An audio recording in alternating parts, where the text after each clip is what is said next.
We've never spoken about Hitler on the show, and I think it would be interesting to hear, given the current environment, maybe in the background, if there is a simple story, because obviously it's a complicated thing, but how it was that Hitler came to power in Germany.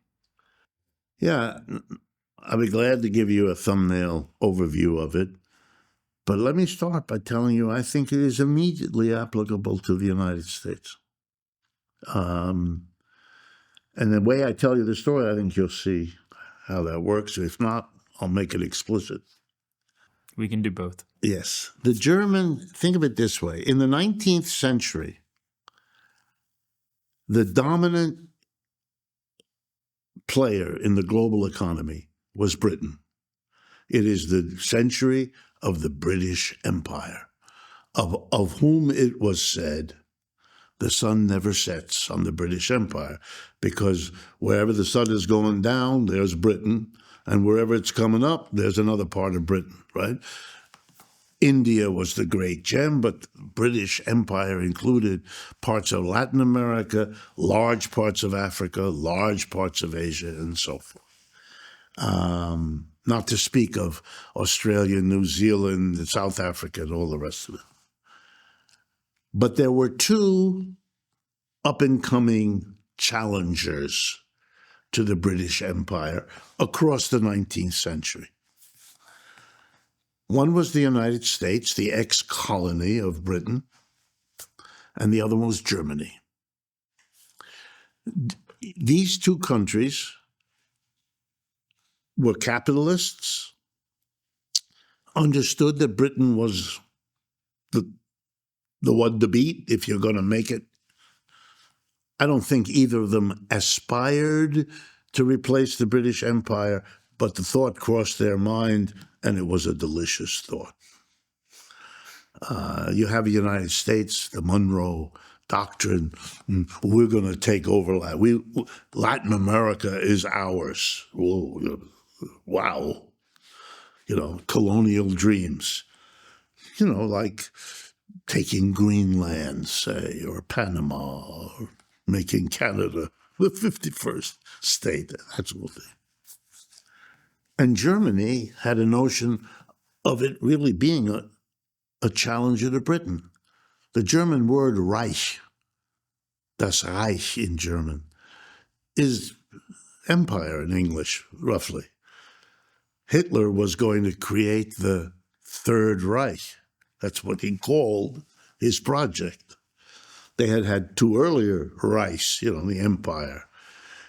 The Germans had, for example, large chunks of Africa that they had colonized in the south, in the east, in the west.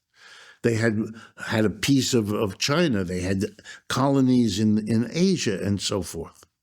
So they were trying to develop.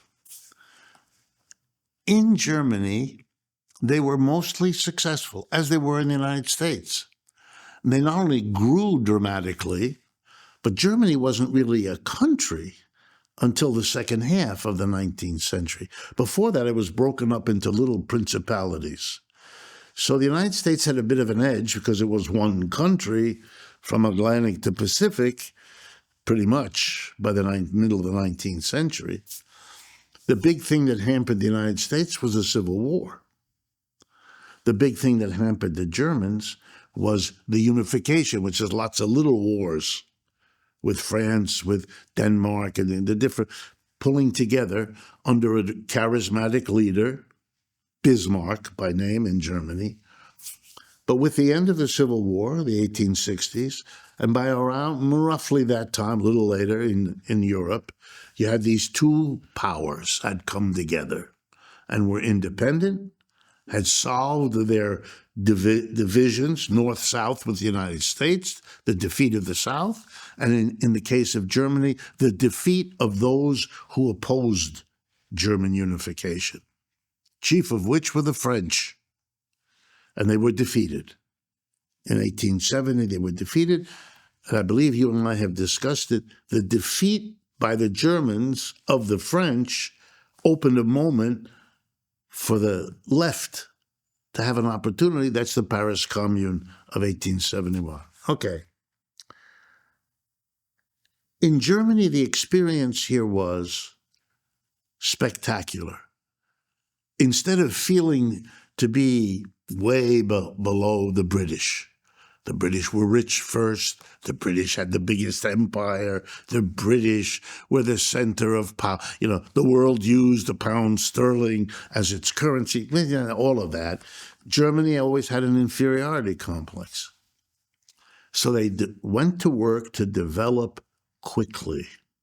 So from 1860 to the end of the century, 1900, German economic development is spectacular, outgrowing the British Empire, despite the empire being still intact. But they were really, as the United States had its boost of development after 1860, building the railroads and everything else in the West. A whole middle class develops in Germany around the success of their capitalism. A working class, for sure, but a real bourgeoisie in the way that, remember, Germany is feudal much longer than Britain or France is. Feudalism stays strong in Eastern Europe relative to Western as it dies. Long story short, and here's the point. By 1914, Germany is a real successful powerhouse, an exploding economic success, people, middle-class people living extraordinarily prosperous lives. If you ever want to understand it, the novels of Thomas Mann, M-A-N-N, Buddenbrooks, and others capture that better than any sociology can. And the working class, which was the first working class to develop a real socialist movement on a mass scale, not so surprising, Marx was German, so they picked up on him. Very successful, powerful enough that Bismarck made deals with the social, had to. So you had an organized, confident working class who attributed their success not so much to the success of capitalism, but to the success of the Socialist Party in getting a piece of that activity for the working class. Very confident, very proud, and quite rich, saving money. For the Germans, very frugal. Very frugal. So they remembered the hard times before it was clearer for them. And so they think the world is their oyster. They have an empire. It's productive for them. It brings them wealth, and then they have an absolutely crushing experience. All of this is under an emperor. In German, the word is Kaiser, like Tsar or something like that. Kaiser Wilhelm was the one in power at the time. And he leads them into World War I. They're going to win that battle like they've been winning everything else. They lose.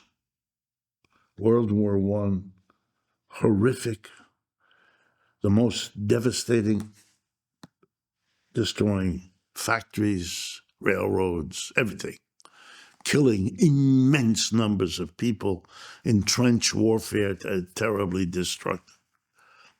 But most important and cataclysmic for them, they lose.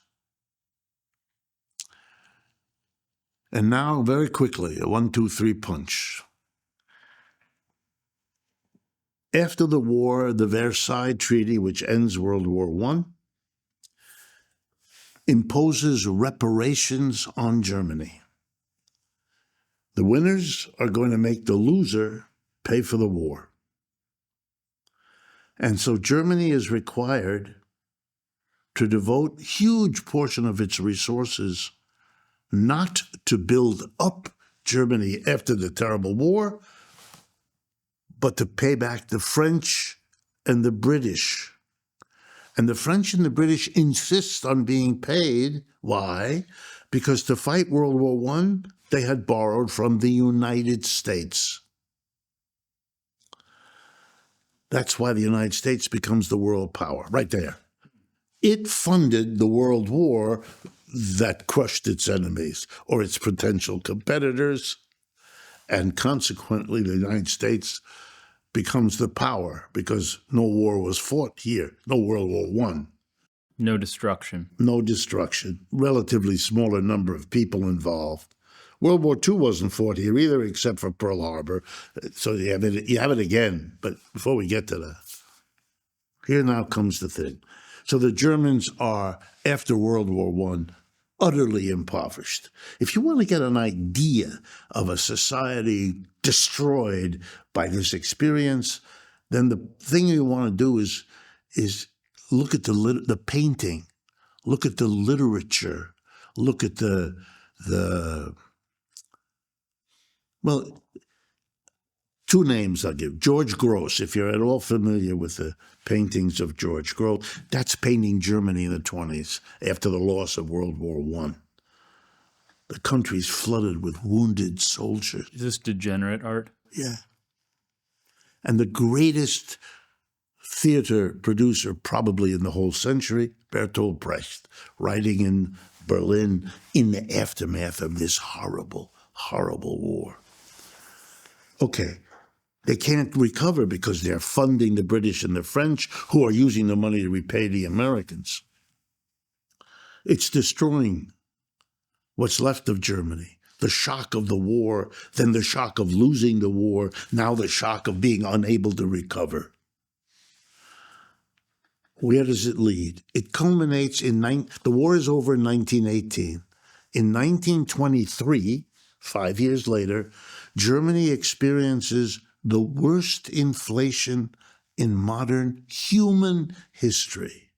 In a matter of 8 months, the currency goes from 4 or 5 Deutschmark, that's the name of their currency, to $1, to 5 billion Deutschmark. That's crazy. Yeah. My parents lived through that.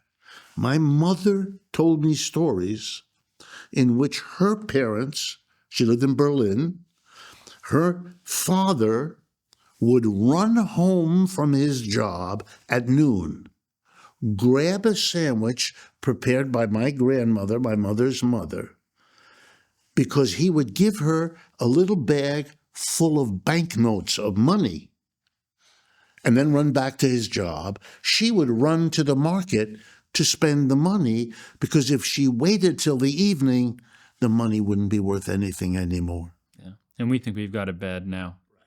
And it's bad now. Well, now here comes the punchline. The Germans were frugal. For the previous 50 years of their spectacular growth and prosperity, they had saved up money. With the money saved by 2 generations over 50 years, they could now purchase a quarter pound of butter. They were wiped out. They couldn't handle it. 5 years later, in 1929, the stock market crashed and we entered the Great Depression.